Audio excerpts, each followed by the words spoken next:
This was something that happened so long ago that a lot of details are a little blurry. It's not like it happened yesterday. I'll try my best to fill in smaller details that I don't fully remember with how I best remember things played out. It was the last day of school. I was in the 4th grade. 4th grade was the last year in our elementary school where kids had to be picked up by their parents. 5th graders were allowed to walk home on their own. My mom would always be the one to pick me up on the last day of school. My friend Dennis and I had a play plan to celebrate the last day of school. Dennis wasn't in my class this year, but we had been friends since kindergarten. He was in a different dismissal hallway from me. After school was over, we single file lined up and walked to the exit door at the end of the hall, where we waited outside by our teacher, Miss Blue.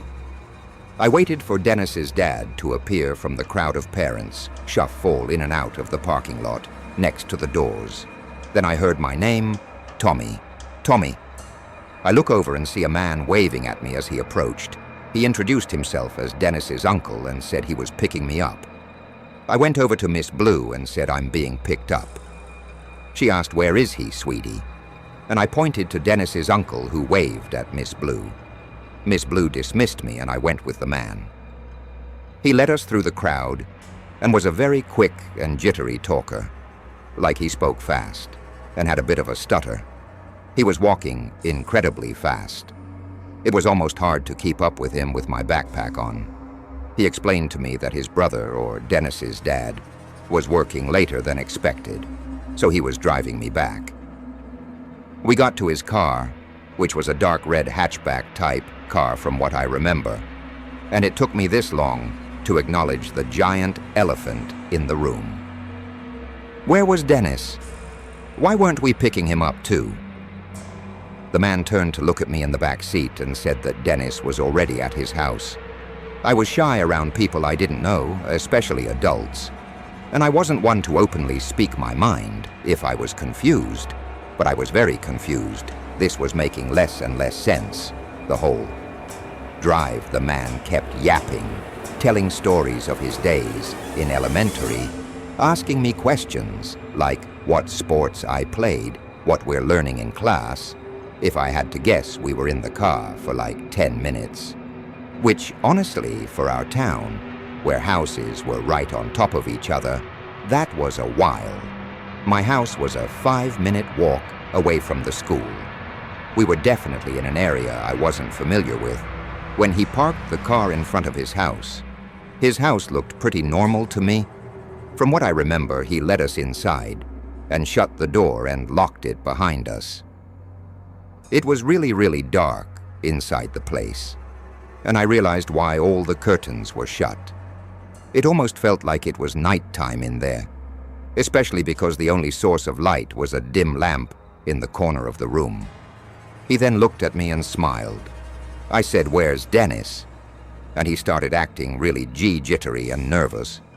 Seeming he said something like, "Oh, I think he's downstairs, playing video games. Give me a second, wait here." He then disappeared into a nearby room, and I heard a door open, and then footsteps descending into a basement. I know my heart was already racing. I knew I was in danger.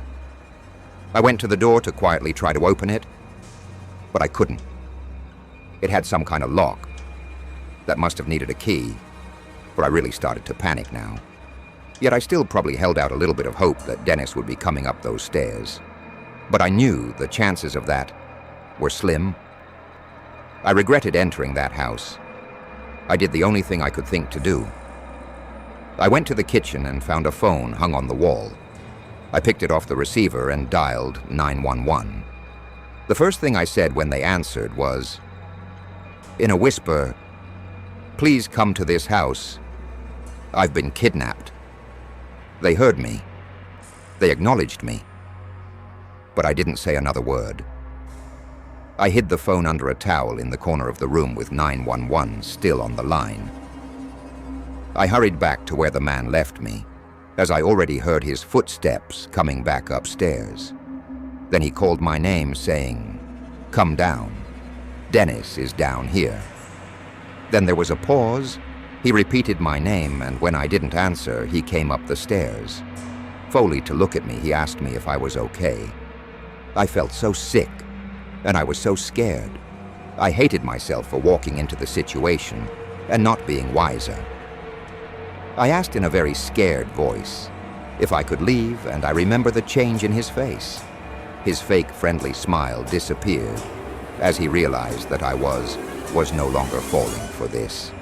He walked closer to me in a gentle manner until he was close enough to grab my wrist aggressively, and he started pulling me towards the basement. I screamed and cried, and he screamed at me, "I'll let you go if you stop and behave." So I listened. I went down the stairs, and halfway down the door, slammed shut behind me, and I heard it lock. I walked fully down the stairs to this empty, unfinished basement with a concrete floor. And one singular support beam in the middle of the room. There was a depressing yellow glow in the room from one exposed light bulb hanging on the ceiling.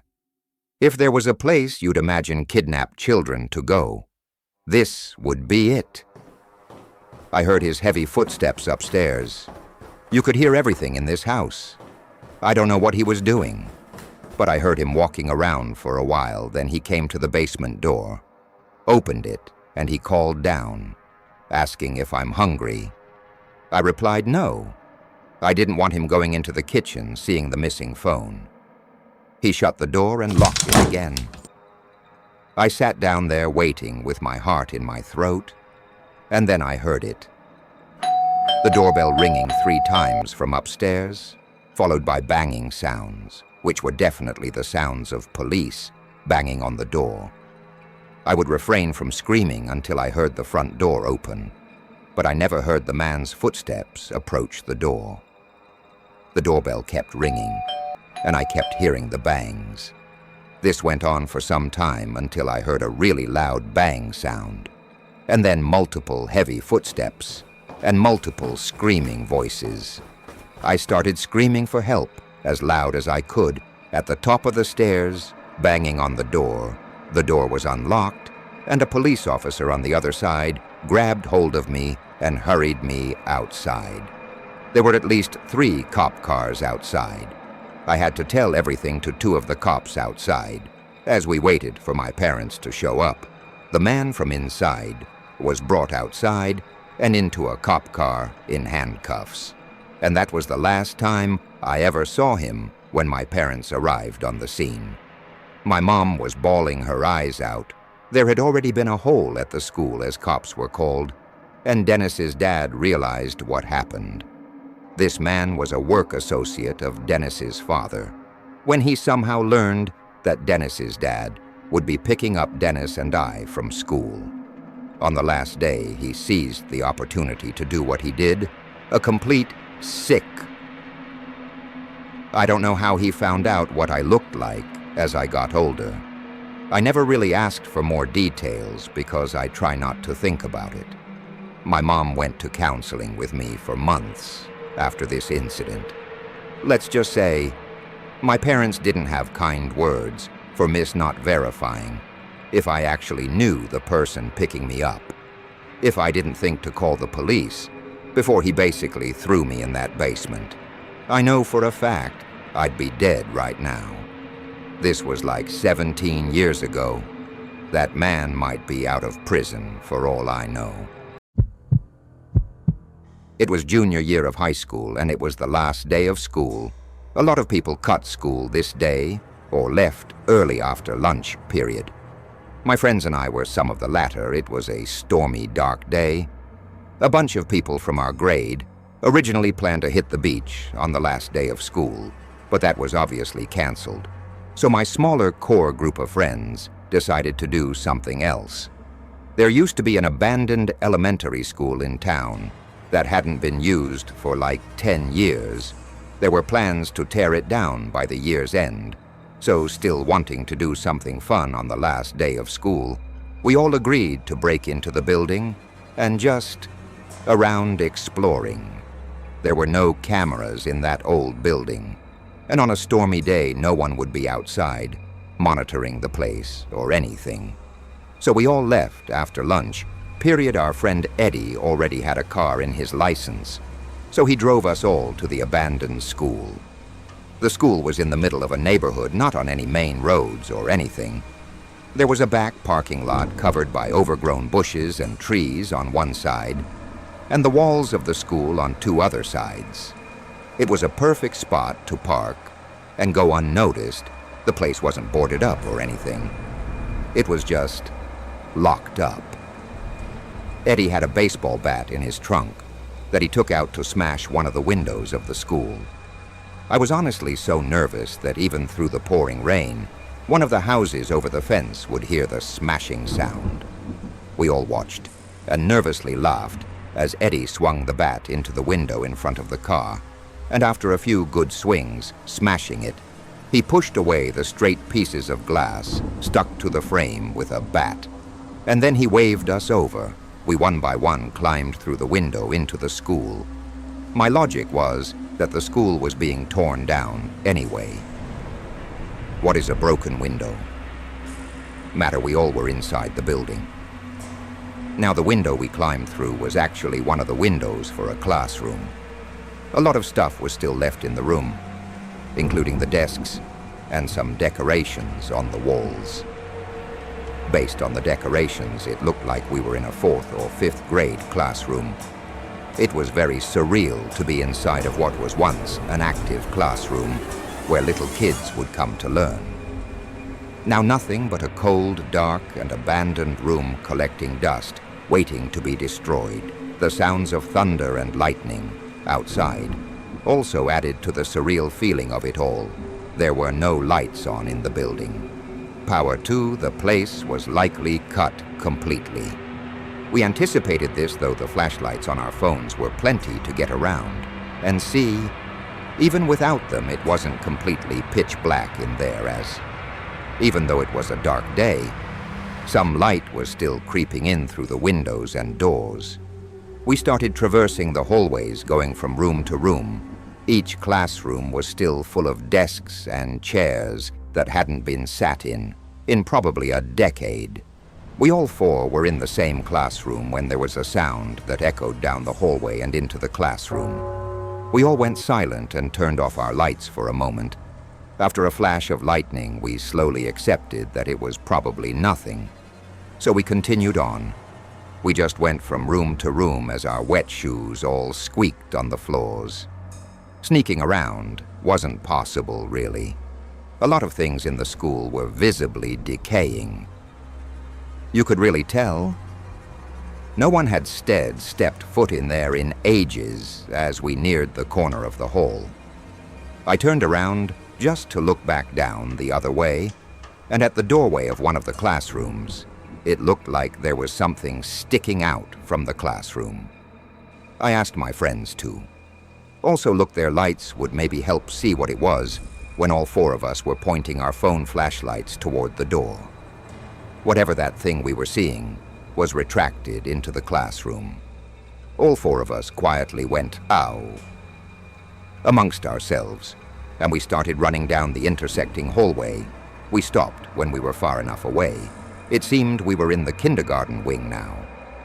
Then we heard another sound, echo from down the hallway. It seemed we weren't alone, but who could be in here was the question.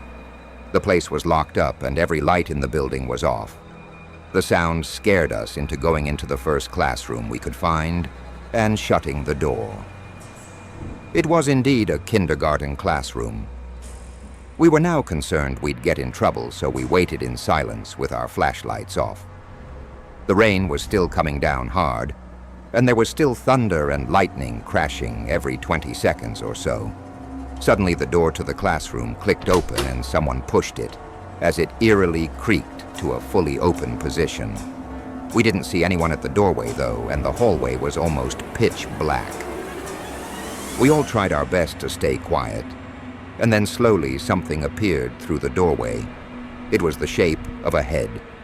We all saw it, and when there was another flash of lightning, we saw what it was. It was, in fact, someone's head looking into the classroom directly at us. I started apologizing for all of us saying, "We're leaving." The person at the doorway didn't move. They motionlessly and almost lifelessly just peered around the doorway in the classroom. Eddie asked, "Do you work here?" No response. Eddie had to. This moment. Clearly he handed me the bat as he struggled to unlock one of the windows to slide it open just enough to crawl through. He crawled out first, then my other two friends, and I was last. Before I crawled out, I looked back one more time. At the head of the doorway, I crawled through as quickly as I could, fearing I'd hear the person run up behind me and grab my legs. Once I was out, I ran to catch up with my friends who were already booking it back to Eddie's car. We drove out of there in a hurry and never looked back. The building was torn down later that year and has since been turned into a park. We never got in trouble for breaking into this day. We have no idea if that was some kind of worker or just some random person. Either way, it was extremely creepy behavior on their part.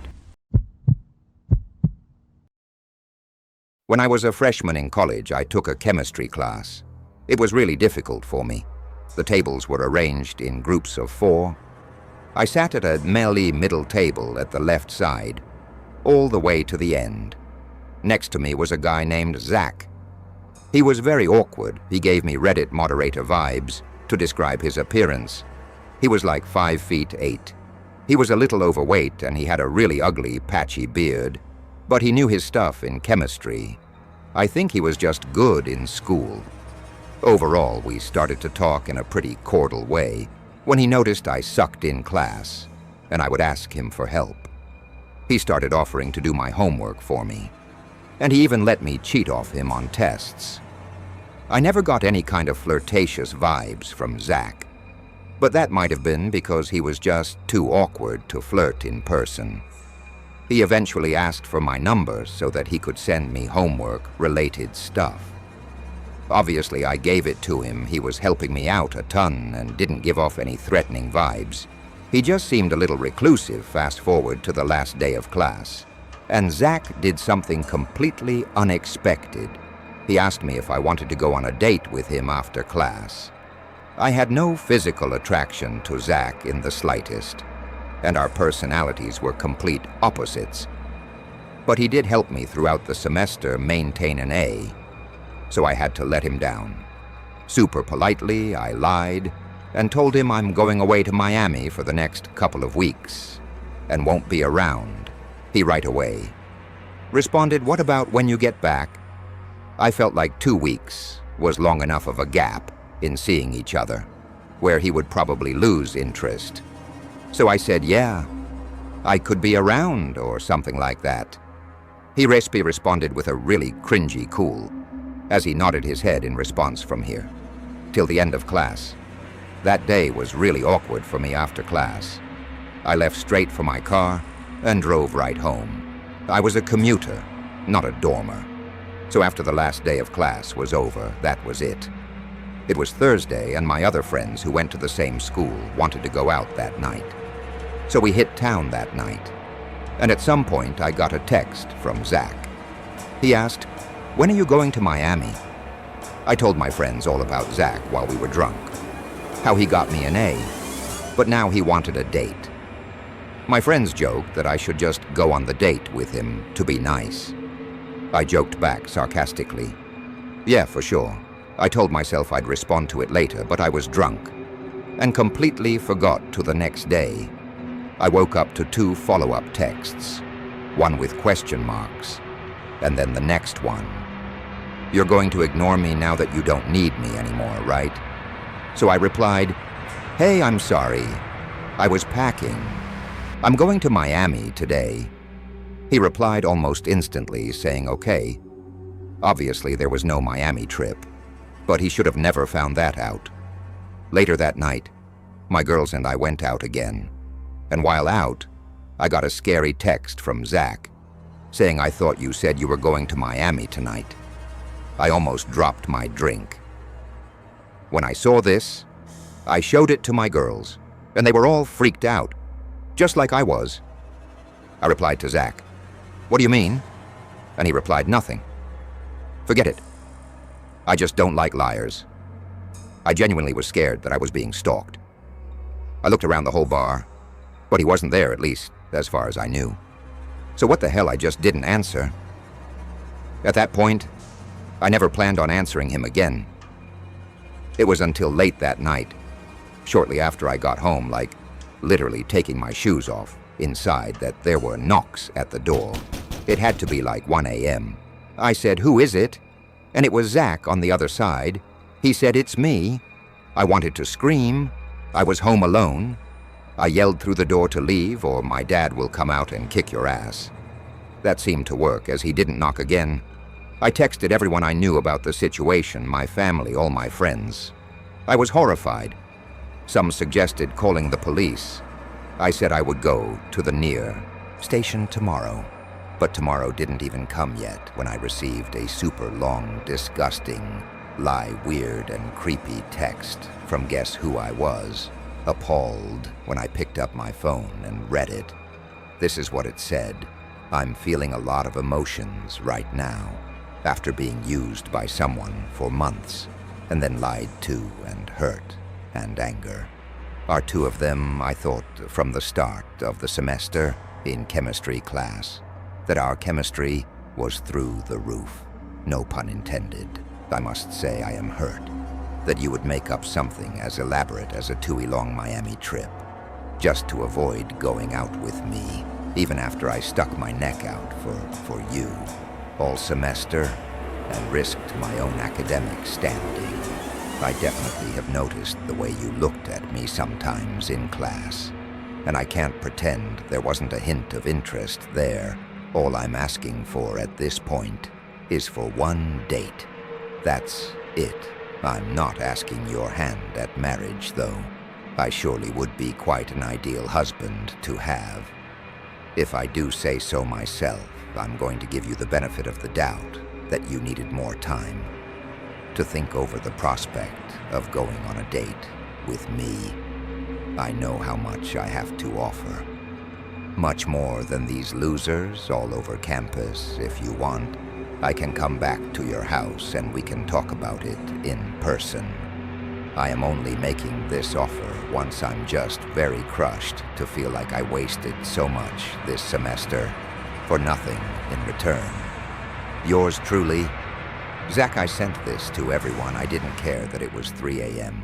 I called my dad until he picked up, and I told him how scared I was. After he read the text, he took it upon himself to send Zach a lengthy text of his own, and he attempted to call him like 10 times. But Zach is clearly too much of a coward to pick up that phone call. I also went to the police station the next day with a text saying I wanted to press charges, and one of the people working there said that Zach would be contacted.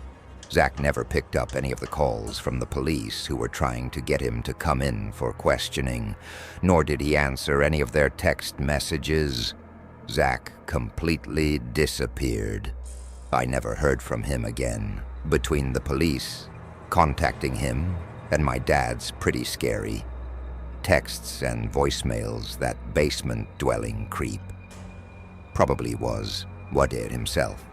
Luckily, I never saw him on campus again or anything like that, but I can say I know what it's like to deal with an actual stalker.